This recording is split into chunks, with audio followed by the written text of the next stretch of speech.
Oh, ulam daw. Ano, nakakot na kagad? Dali magluto na. Princess naman!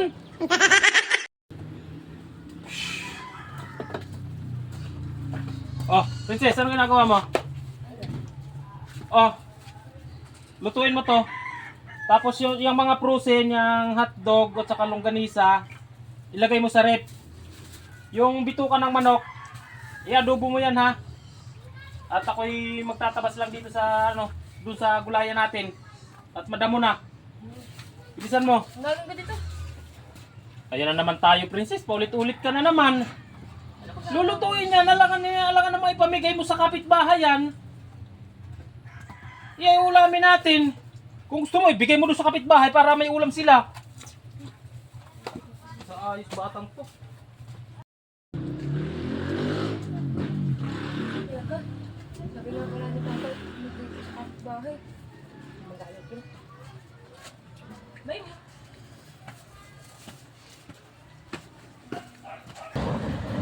Baby Toy!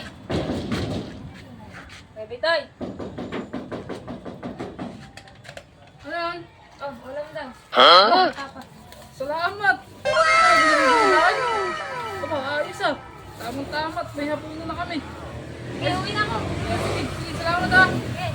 Bait mo talaga.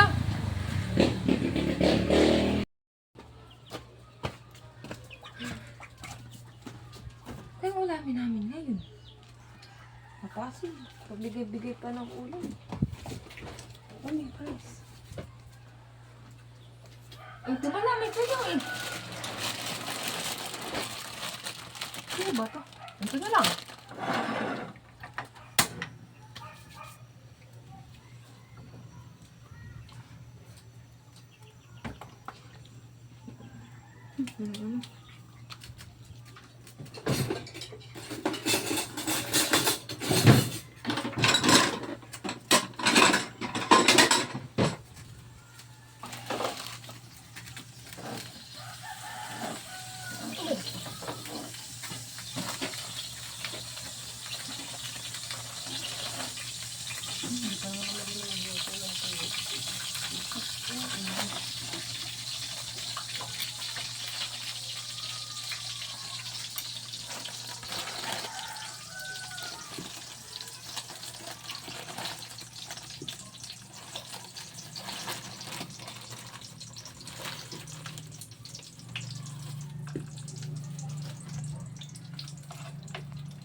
Ay.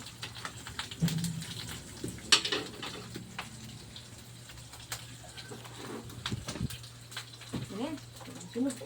Ay.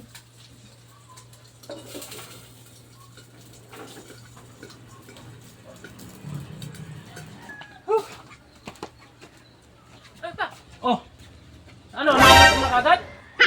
Dali magluto ng tuyo. Ano? Ba't tuyo?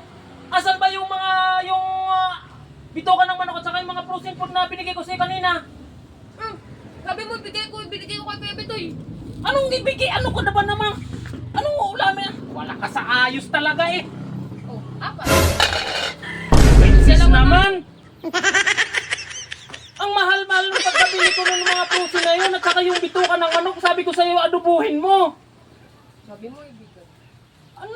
Kupo. Ayun, tig-dalawa tayo. Ay, nako. Mauwi tayo sa tuyo niyan. Kunin mo yun doon. Ay, baka niluluto na yun. Ay, nako man naman kasi ikaw na bata ka. Ba't mo ibinigay doon? Sabi mo eh. Ay, nako po.